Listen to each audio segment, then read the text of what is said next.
Realism in the arts is the attempt to represent subject matter truthfully, without artificiality, and avoiding artistic conventions, implausible, exotic and supernatural elements.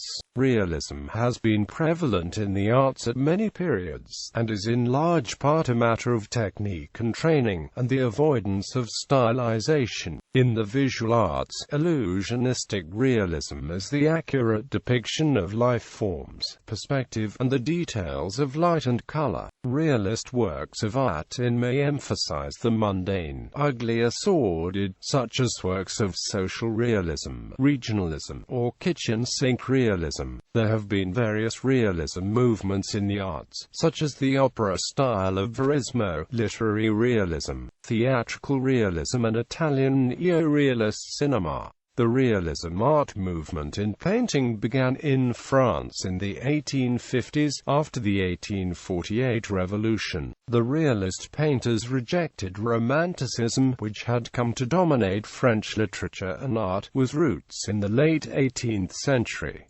Visual arts. Realism is the precise, detailed and accurate representation in art of the visual appearance of scenes and objects, i.e., it is drawn in photographic precision. Realism in this sense is also called naturalism, mimesis, or illusionism. Realistic art was created in many periods, and it is in large part a matter of technique and training, and the avoidance of stylization. It becomes especially marked in European painting in the early Netherlandish painting of Jean van Eyck and other artists in the 15th century. However, such realism is often used to depict, for example, angels with wings, which were not things the artists had ever seen in real life. Equally, 19th-century realism art movement painters such as Gustave Courbet are by no means especially noted for precise and careful depiction of visual appearances. In Courbet's time, that was more often a characteristic of academic painting, which very often depicted with great skill and care scenes that were contrived and artificial, or imagined historical scenes. It is the choice and treatment of subject matter that defines realism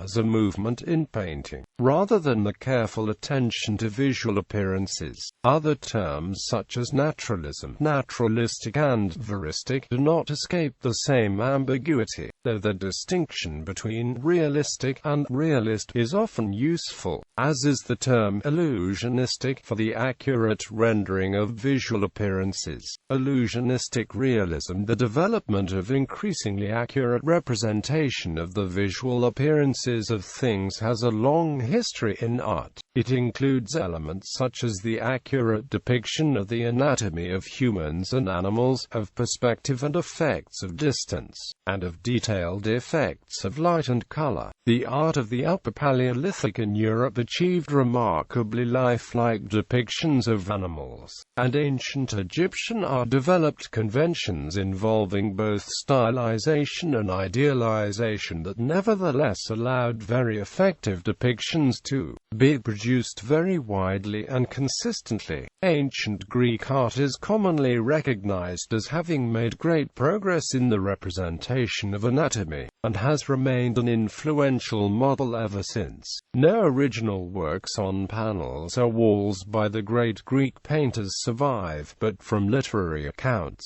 and the surviving corpus of derivative works, it is clear that illusionism was highly valued in painting. Pliny the Elder's famous story of birds pecking at grapes, painted by Zexus in the 5th century BC, may well be a legend, but indicates the aspiration of Greek painting, as well as accuracy in shape, light and color. Roman paintings show an unscientific but effective knowledge of representing distant objects smaller than closer ones, and representing regular geometric forms such as the roof and walls of a room with perspective. This progress in illusionistic effects in no way vehement a rejection of idealism. Statues of Greek gods and heroes attempt to represent with accuracy idealized and beautiful forms, though other works, such as heads of the famously ugly Socrates, were allowed to fall below these ideal standards of beauty. Roman portraiture, when not under too much Greek influence, shows a greater commitment to a truthful depiction of its subjects. The art of late antiquity famously rejected illusionism for expressive force, a change already well underway by the time Christianity began to affect the art of the elite. In the West, classical standards of illusionism did not begin to be reached again until the late medieval or early Renaissance period, and were helped by the development of new techniques of oil painting, which allowed very subtle and precise effects of light to be painted using very small brushes and several layers of paint and glaze. Scientific methods of representing perspective were developed in Italy and gradually spread across Europe, and accuracy in anatomy rediscovered under the influence of classical art.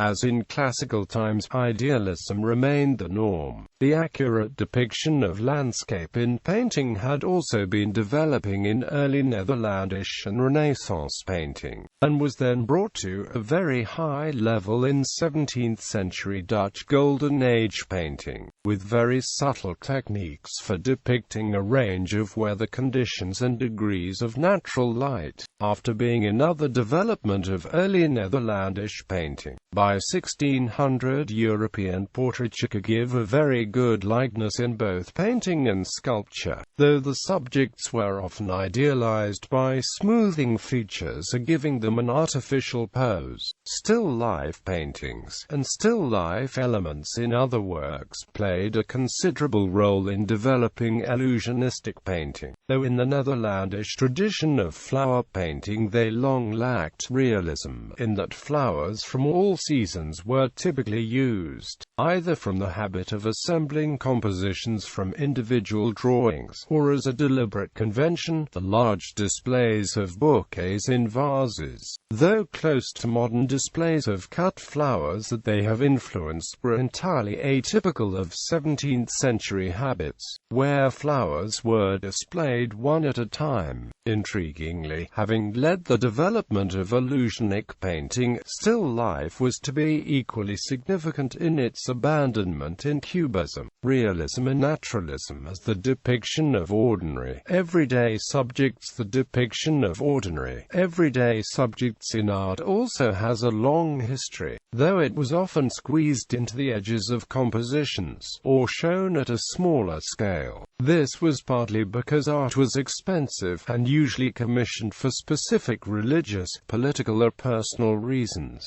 that allowed only a relatively small amount of space or effort to be devoted to such scenes. Drolleries in the margins of medieval illuminated manuscripts sometimes contain small scenes of everyday life, and the development of perspective created large background areas in many scenes set outdoors that could be made more interesting by including small figures going about their everyday lives. Medieval and early Renaissance art by convention usually showed non-sacred figures in contemporary dress, so no adjustment was needed for this even in religious or historical scenes set in ancient times. Early Netherlandish painting brought the painting of portraits as low down the social scale as the prosperous merchants of Flanders, and in some of these, notably the Anna Finney portrait by Jean van Eyck, and more often in religious scenes such as the mirrored altarpiece, include very detailed depictions of middle-class interiors full of lovingly depicted objects. However, these objects are at least largely there because they carry layers of complex significance and symbolism that undercut any commitment to realism for its own sake. Cycles of the labors of the months in late medieval art, of which many examples survive from from books of hours,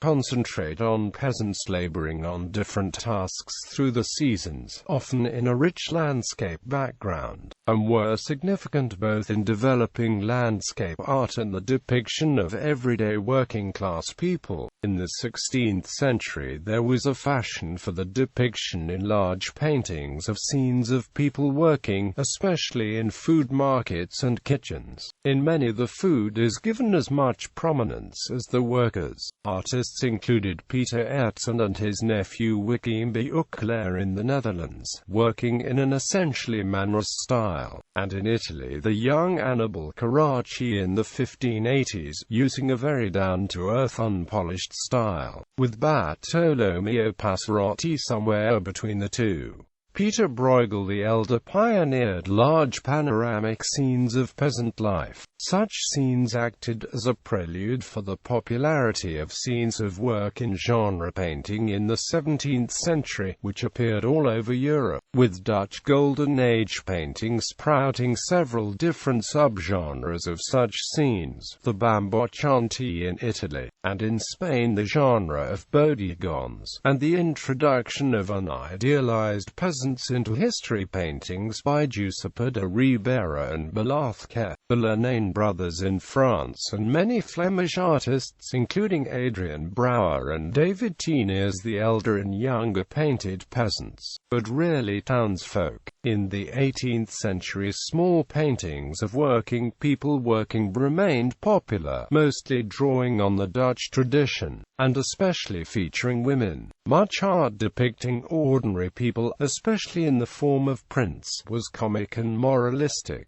but the mere poverty of the subject seems relatively rarely have been part of the moral message. For the mid-19th century onwards this changed, and the difficulties of life for the poor were emphasized. Despite this trend coinciding with large-scale migration from the countryside to cities in most of Europe, painters still tended to paint poor rural people, largely leaving illustrators such as Gustave Doré to show the horrors of city slums. Crowded city street scenes were popular with the Impressionists and related painters, especially ones showing Paris. Medieval manuscript illuminators were often asked to illustrate technology, but after the Renaissance such images continued in book illustration and prints, but with the exception of marine painting largely disappeared in fine art until the early Industrial Revolution, scenes from which were painted by a few painters such as Joseph Wright of Derby and Philip James de Loutherbourg. Such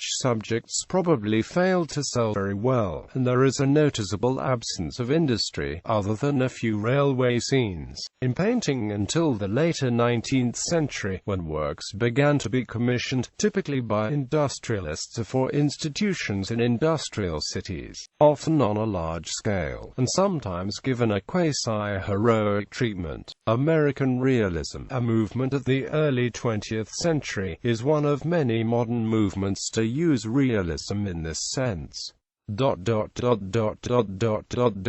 Realist movement. The realist movement began in the mid-19th century as a reaction to Romanticism and history painting. In favor of depictions of real life, the realist painters used common laborers and ordinary people in ordinary surroundings engaged in real activities as subjects for the works. Its chief exponents were Gustave Courbet, Jean-François Millet, Honoré Daumier, and Jean-Baptiste Camille Corot. According to Ross Finocchio, formerly of the Department of European Paintings at the Metropolitan Museum of Art, realists used unprettified detail depicting the existence of ordinary contemporary life, coinciding in the contemporaneous naturalist literature of Émile Zola, Honoré de Balzac, and Gustave Flaubert. The French realist movement had equivalents in all other Western countries, developing somewhat later, in particular the Peredvizhniki Wanderers group in Russia, who formed in the 1860s and organized exhibitions from 1871, included many realists such as Ilya Repin, Vasily Perov and Ivan Shishkin, and had a great influence on Russian art. In Britain, artists such as Hubert van Herkomer and Luke Fildes had great success with realist paintings dealing with social issues.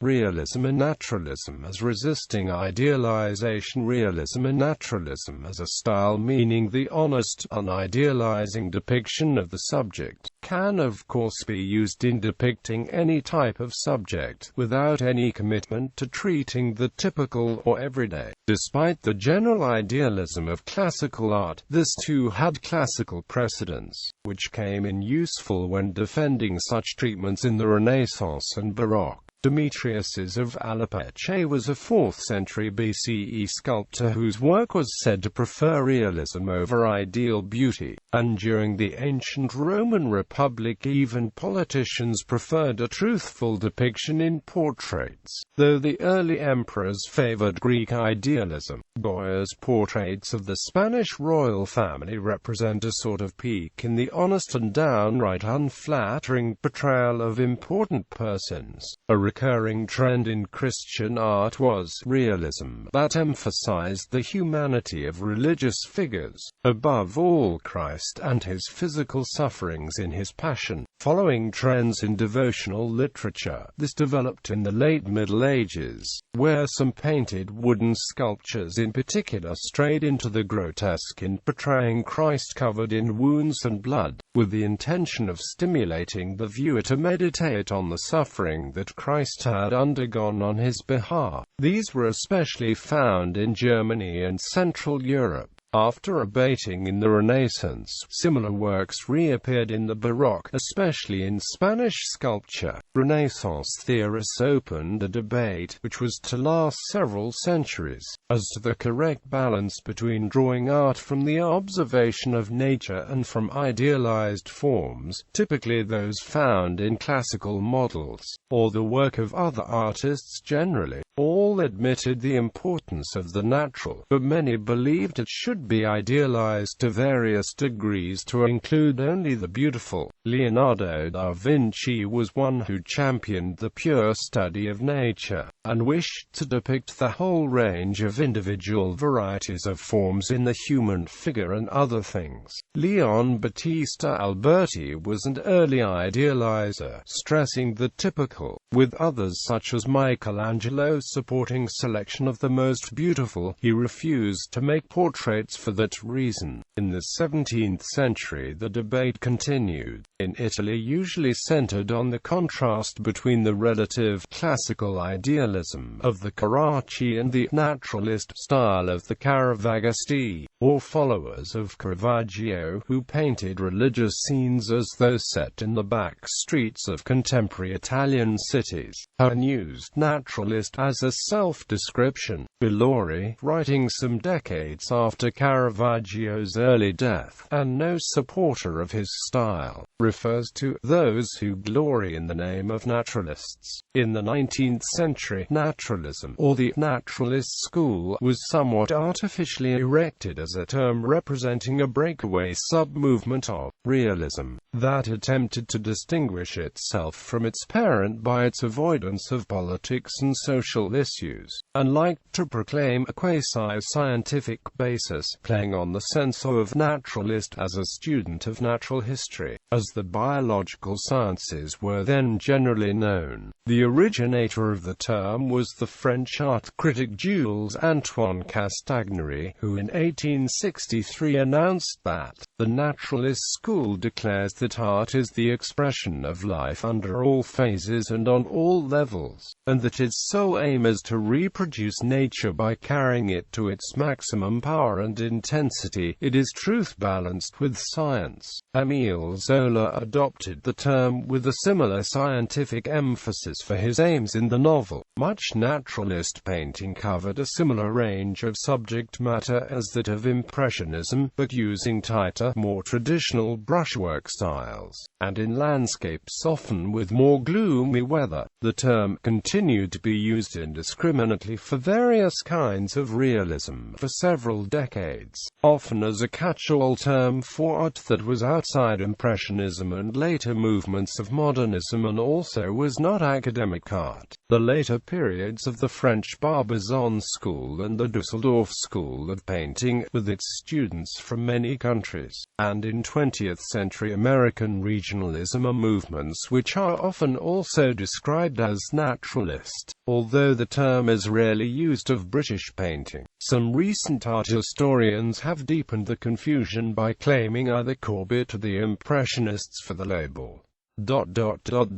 Theatre. The achievement of realism in the theatre was to direct attention to the social and psychological problems of ordinary life. In its dramas, people emerge as victims of forces larger than themselves, as individuals confronted with a rapidly accelerating world. These pioneering playwrights were unafraid to present their characters as ordinary, impotent, and unable to arrive at answers to the predicaments. This type of art represents what we see with our human eyes. Cinema. Italian neorealism was a cinematic movement incorporating elements of realism that developed in post-World War II Italy. Notable neorealists included Vittorio De Sica, Luchino Visconti, and Roberto Rossellini. Opera. Verismo was a post-romantic operatic tradition associated with Italian composers such as Pietro Mascagni, Ruggero Leoncavallo, Umberto Giordano and Giacomo Puccini. They sought to bring the naturalism of influential late 19th century writers such as Émile Zola and Henrik Ibsen into opera. The style began in 1890 with the first performance of Mascagni's Cavalleria Rusticana, peaked in the early 1900s.